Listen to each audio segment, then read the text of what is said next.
My dear students, welcome to this video. আজকের এই ভিডিওতে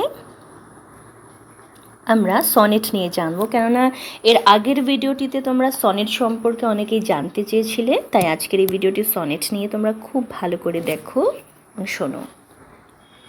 দেখো, আমরা প্রথম স্লাইডেই জেনে নেব সনেট কথাটির উৎপত্তি কোথা থেকে হয়েছে আর এই সনেট অ্যাকচুয়ালি কাকে বলে।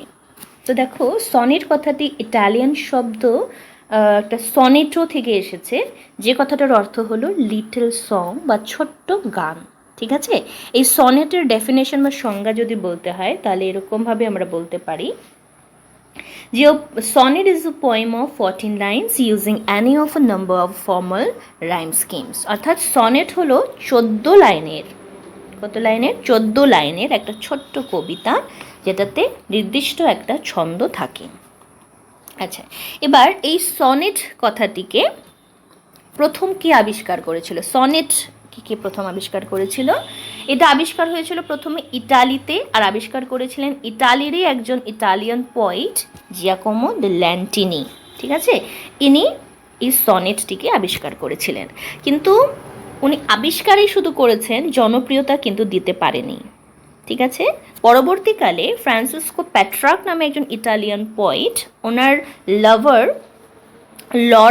লরা বলে ওনার একজন লাভার ছিলেন, ওনার উদ্দেশ্যে সনেট লেখা শুরু করেন।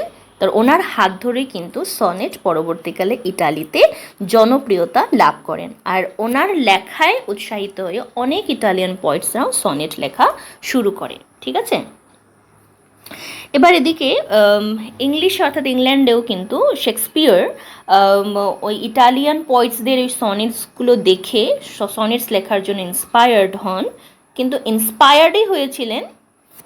ওনাদের ইন্সপায়ার্ড হওয়ার সত্ত্বেও কিন্তু সনেট লেখার ক্ষেত্রে ওনাদের সমস্ত সিস্টেমকে তিনি মেনে নেননি, সমস্ত নিয়মকে তিনি ফলো করেননি। উনি নিজের থেকে একটা আলাদা এক ধরনের সিস্টেম সনেট লেখার ক্ষেত্রে অ্যাপ্লাই করলেন, যার জন্য ইংলিশে অর্থাৎ ইংল্যান্ডে যে সনেটসগুলো লেখা হলো পরবর্তীকালে, সেগুলোর নাম শেক্সপিয়ারের নাম অনুসারে শেক্সপিয়ারিয়ান সনেট সেই সনেটদেরকে বলা হলো। আর হচ্ছে এদিকে ফ্রান্সিসকো পেট্রার্কের হাত ধরেই ইটালিতে এই সনেট জনপ্রিয়তা লাভ করেছিল বলে পেট্রার্কের নাম অনুসারে ইটালিয়ান সনেটসগুলোকে পেট্রার্কান সনেট বলা হয়। তাহলে দেখো, পেট্রার্কান সনেট আর শেক্সপিয়ারিয়ান সনেট, এটা নিয়ে আমরা একটু এখানে জেনে নেব। অনেক ধরনের সনেটস রয়েছে, সেগুলো তোমরা যদি পরবর্তীকালে কেউ তোমরা ইংরেজি নিয়ে পড়ো তাহলে পরবর্তীকালে আবার জানবে, কিন্তু তোমাদের সিলেবাসে যে কটা সনেট রয়েছে সেগুলোকে ভালো করে বুঝতে গেলে এই দুটো সনেট, এই পেট্রার্কান সনেট আর শেক্সপিয়ারিয়ান সনেট এই সম্পর্কে একটু ধারণা থাকলেই তোমাদের কাজ হয়ে যাবে। ঠিক আছে, দেখো, পেট্রার্কান সনেট আর শেক্সপিয়ার সনেটের মধ্যে কী ডিফারেন্স, শেক্সপিয়ার কী ধরন, কী নতুন ধরন এখানে অ্যাপ্লাই করলেন, এটা আমরা এই স্লাইডে দেখে নিচ্ছি। দেখো, ইটালিয়ান পোয়েটসরা এই 14 লাইনের সনেটসকে অক্টেভ আর সেস্টেট দুটো স্ট্যান্ডাতে ভাগ করেন। ঠিক আছে, একটা হচ্ছে 8 লাইনের, অক্টেভ হচ্ছে 8 লাইনের, আর সেস্টেট হলো 6 লাইনের। ঠিক আছে, তো এই 8 আর 6 14 লাইন। ঠিক আছে, এইভাবে করে দুটো ভাগে ভাগ করে ওনারা সনেট লিখলেন। ঠিক আছে, আর রাইমিং স্কিম তারা রাখলেন এ সিডিই সিডিই। এটা আমি পরের স্লাইডে তোমাদের ক্লিয়ার করছি। আচ্ছা, এবার দেখো শেক্সপিয়ারিয়ান সনেটের ক্ষেত্রে কী হচ্ছে। শেক্সপিয়ারিয়ান সনেট যেহেতু ওনাদের সকল সিস্টেমকে মেনে নেয়নি, তার জন্য লেখার ক্ষেত্রেও তিনি আলাদা একটা সিস্টেম নিয়ে আসলেন। সেটা কি, উনি এরকমভাবে অক্টেভ আর সিস্টেমে 8 আর 6 লাইনের এরকম অক্টেভ সিস্টেমে তিনি ভাগ করলেন না। তিনি কি করলেন, এই 14টা লাইনকে তিনি কি করলেন, 3টা কোয়াট্রেন্সে ভাগ করলেন, আর 2টো কাপলেট, 3টা কোয়াট্রেন্স আর 2টো কাপলেট তিনি কিন্তু ডিভাইড করে সনেট লিখলেন। 3টা কোয়াট্রেন্স মানে, কোয়াট্রেন্স অর্থাৎ হলো 4 লাইন, কোয়াট্রেন্স মানে হচ্ছে 4টা লাইনস নিয়ে একটা স্ট্যান্ডাকে কোয়াট্রেন্ট বলা হয়। ঠিক আছে, তাহলে 4টা লাইন নিয়ে 3টা কোয়াট্রেন্ট মানে 12টা লাইন কমপ্লিট হলো, 12, আর এদিকে 2টো যে শেষে লাইন বাকি থাকলো ওটাকে কাপলেট তিনি বললেন। ঠিক আছে, কাপলেট অর্থাৎ হচ্ছে জোড়বদ্ধ। ক্লিয়ার হলো। আর রাইমিং স্কিমসটা তিনি কীভাবে রাখলেন, AB CD CD GF GF GG. ঠিক আছে, এই যে এই রাইমিং স্কিমটা আমি পরবর্তী স্লাইডে তোমাদের পরিষ্কার করছি কীরকম। দেখো, ইটালিয়ান সনেটসের ক্ষেত্রে ইটালিয়ান সনেটসের ক্ষেত্রে কীরকম হচ্ছে দেখো, রাইমিং স্কিমটা কী ছিল? রাইমিং স্কিমটা ছিল হচ্ছে এবিবিএ, এবিবিএ, তারপরে সিডিই, তারপরে সিডিই, তাই না? তাহলে দেখো এই যে কবিতা, এই কবিতার যে প্রথম যে ডেড এই শব্দটি যোকে যদি আমরা এ ধরি তাহলে এরকমই সিমিলার শব্দ পাচ্ছি আমরা ডেড মেড, ঠিক আছে? এই যে একদম 4 লাইনের এই শেষের শব্দটি, ঠিক আছে? তারপরে যে সান, এই সান এই শব্দটিকে যদি আমি বি ধরি তাহলে সিমিলার শব্দ পাচ্ছি রান, এই যে আমরা পরের লাইনে। তাহলে দেখো পরপর দুটো বি বি পাশাপাশি, আর এ যে দেখো প্রথম এ আর চতুর্থ এ, চতুর্থ লাইনের এ। তার জন্য দেখো এই রাইম স্কিমটা এরকম হচ্ছে এ বি বি এ, তারপরে এখানেও তাই দেখো লিডের সাথে এই যে চতুর্থ লাইনের লাস্ট ওয়ার্ড যে উইডের সাথে মিল আছে, ডানের সাথে ফনের মিল আছে। এই ডান আর ফান পাশাপাশি রয়েছে, আর লিডার মিড একদম দেখো দুটো লাইন পরপর হয়েছে বলে এ বিবি এ এরকম করে রাইম স্কিমটা করা আছে, ঠিক আছে? তারপর এখন দেখো এখানে সিডি, সিডিই, সিডিই দেখো এদিকে নেভারের সাথে দেখো সি ইভারের মিল আছে, ফ্রস্টের সাথে ডি এর সাথে এই যে লস্টের মিল আছে, আর শ্রিলের সাথে কিন্তু লাস্টের যে হি ইলসের যে হি এই যে ই এটার মিল আছে, ঠিক আছে? তাহলে এইভাবে করে এর এবিবিএ, এবিবিএ, সিডি, সিডি এই স্কিমে, এই রাইম স্কিমে কিন্তু পেট্রার্কান সনেটসগুলো লেখা হয়ে থাকে। আচ্ছা, এবার দেখো শেক্সপিয়ারিয়ান সনেটের ক্ষেত্রে কি হয় আমরা বলেছিলাম, দেখো এখানে অক্টেভ আর সিস্টেম, দেখো এখানে এখানে এটাও দেখে নাও, অক্টেভ 8 লাইন 1 2 3 4 5 6 7 8, এই যে 8 লাইন নিয়ে হচ্ছে অক্টেভ হচ্ছে, আর 2 ভাগে ভাগ করেছে 6 লাইনের 1 2 3 4 5 6, এই যে 6 লাইনের হচ্ছে এটা সেস্টেড, এটা অক্টেভ আর এটা হচ্ছে সেস্টেড, ঠিক আছে? 2 ভাগে ভাগ করে এই এবিবি, এবিবি, সিডি, সিডি স্কিমে পেট্রার্কা সনেটের সনেট লিখতেন, ঠিক আছে? তারপর শেক্সপিয়ারিয়ান সনেটের ক্ষেত্রে দেখো এখানে কি হচ্ছে, দেখো এখানে বলা হচ্ছে যে তিনি অক্টেভ আর সেস্টেডে ভাগ করেননি। তিনি কীভাবে ভাগ করেছেন? 3টা কোয়াট্রেন্সে তিনি ভাগ করেছেন, 4টা লাইন করে প্রত্যেকটা কোয়াট্রেনে, আর হচ্ছে লাস্টে যে দুটো সেটাকে বলা হয় কাপলেট, ঠিক আছে? দেখো এখানে 1 2 3 4, এই যে 4 লাইন নিয়ে হচ্ছে একটা কোয়াট্রেন্স, তারপরে 1 2 3 4 এই 4 লাইন নিয়ে একটা কোয়াট্রেন, 1 2 3 4 এই 4 লাইন নিয়ে একটা কোয়াট্রেন। তাহলে দেখো 3টা কোয়াট্রেন অর্থাৎ 12টা লাইন কমপ্লিট হয়ে গেল। তারপরে লাস্টে যে দুটো লাইন আছে, এই যে লাস্টে যে দুটো লাইন রয়েছে এই দুটো লাইনকে বলা হয় কাপলেট, ঠিক আছে? এই দুটো লাইনকে বলা হয় কাপলেট। এইভাবে করে ভাগ করে কিন্তু শেক্সপিয়ার এই সনেটগুলোকে লেখা শুরু করলেন। তারপরে দেখো রাইম স্কিমটা যদি আমরা এখানে দেখি তাহলে কি দেখবো, দেখো রাইম স্কিমটা কী ছিল, দেখো A B A B, CD CD, CD CD, EF EF, ঠিক আছে? তাহলে দেখো এখানে এই যে ডে এ বি এ বি, ঠিক আছে? এটাকে যদি আমরা এ ধরি, এটা এরকম এ ধরি এ, আর এটা বি এ বি বি, ঠিক আছে?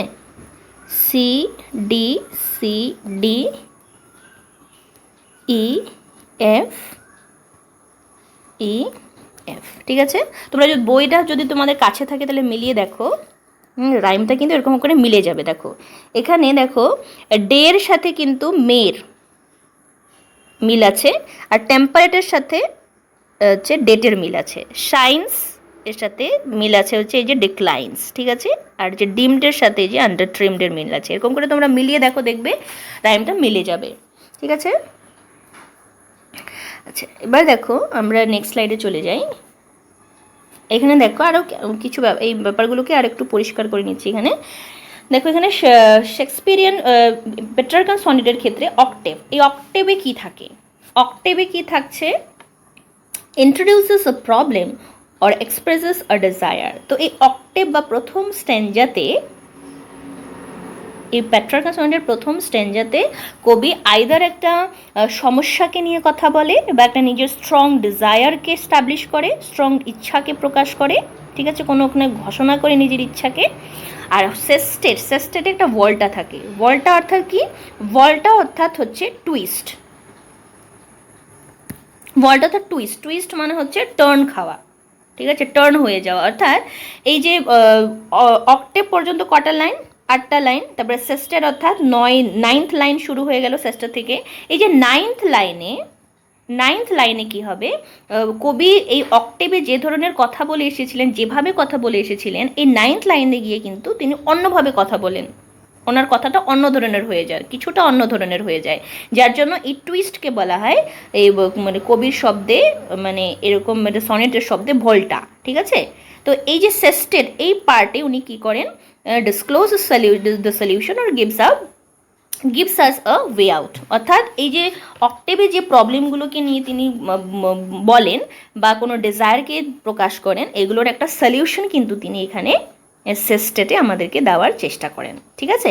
তারপরে এদিকে দেখো শেক্সপিয়ার সনেটের ক্ষেত্রে এখানে তিনি ফার্স্ট 2 কোয়াট্রেন্স, মানে প্রথম চারটা লাইনে, প্রথম 8 লাইনে তিনি ওই যে ওটা একটা প্রবলেমকে উপস্থাপন করেন, নাহলে একটা ডেলিমা, মনের একটা দ্বন্দ্বকে তিনি ওখানে প্রকাশ করেন। তারপর এখন এই যে থার্ড কোয়ার্টার, এখানে দেখো এই যে থার্ড কোয়াট্রেন অর্থাৎ ওই 9th লাইনে একটা টুইস্ট এখানেও শেক্সপিয়ার সনেটের ক্ষেত্রেও থাকে, অর্থাৎ যেভাবে পয়েন্ট কথা বলে যান, এই 9th লাইনে কিন্তু ওনার কথা বলার ধরনটা একটু পাল্টে যায়, যার জন্য এটাকে এই লাইনটাকে বলে ভোল্টা বলা হয়, ঠিক আছে। তারপর দেখো এখানে কনক্লুডিং কাপলেট, এই যে কনক্লুডিং যে দুটো লাইন থাকে যেটাকে কাপলেট বলা হয়, এইটার মধ্যেই কিন্তু পুরো কবিতার থিমগুলো প্রকাশ পেয়ে যায়, তার জন্য এই কনক্লুডিং কাপলেটটা খুবই ইম্পর্টেন্ট। এই দুটো কাপলেট যেন একটা মানে সারাংশ বলা যেতে পারে, মানে পুরো কবিতাতে কী বলা হয়েছে সেটার প্রতিচ্ছবি আমরা কাপলেটে দেখতে পাই, ঠিক আছে। তার জন্য এই কনক্লুডিং কাপলেট খুবই ইম্পর্টেন্ট শেক্সপিয়ার সনেটের ক্ষেত্রে। আচ্ছা, তাহলে ব্যাপারগুলো পরিষ্কার হয়েছে আশা করছি। তারপরে দেখো এখানে লাস্ট আমি কিছু দুই ধরনের সনেট সম্পর্কে একটু পরিচয় দিয়ে দিই খানিকটা। এই যে মিল্টনিক সনেট আর হচ্ছে স্পেন্সিয়ান সনেট। মিল্টনিক সনেট প্রধানত মেইনলি এই পেট্রার্কান সনেটের উপর বেস করে লেখা হয়, অক্টেভ সিস্টেম এখানেও থাকে, কিন্তু এখানে রাইম স্কিমের ক্ষেত্রে একটু পার্থক্য থাকে বলে এটা আলাদা এক ধরনের সনেট হিসেবে পরিচিতি লাভ করেছে। দেখো ওখানে ছিল এবিবিএ ইয়ের ক্ষেত্রে, পেট্রার্কান সনেটের ক্ষেত্রে দেখো আমাদের রাইমটা কী ছিল, এবিবিএ, তাই না, এবিবিএ, তারপরে আবার সেস্টেরটা আলাদা, একদমই ব্রেক হয়ে গিয়ে আলাদা হচ্ছে সিডিই। কিন্তু এখানে এক্ষেত্রে দেখো তুমি পেট্রার্কান সনেটের ওপর বেস করে লেখা হয়েছে ঠিকই, এবিবিএ সিডি, কিন্তু কোনো ব্রেক নেই, আনব্রেকেবল, ঠিক আছে। এখানে কোনো ব্রেক হয়নি বলে এটা আলাদা ধরনের সনেটে পরিণত হয়েছে, তো মিল্টনিক সনেট বলা হয়। মিল্টন এভাবে করে লিখেছিলেন। তারপর তো স্পেন্সিয়ান সনেটের ক্ষেত্রে দেখো স্পেন্সিয়ান সনেট স্পেশালি শেক্সপিয়ার সনেটের উপরে বেস করে লেখা হয়েছে, তার জন্য এখানেও কি থাকবে, 3 কোয়ার্টেন্স থাকবে আর একটা কনক্লুডিং কাপলেট থাকবে, কিন্তু এখানে রাইম স্কিমে একটু পার্থক্য এখানে দেখা গেছে। এবি সিডি ইএফ ছিল, এখানে দেখো এবি বিসি সিডি ই, এরকম করে রাইম স্কিমে পার্থক্য থাকার জন্য এটা আলাদা ধরনের এক সনেট নামে, আলাদা ধরনের সনেট রূপে পরিচিতি লাভ করে, ঠিক আছে।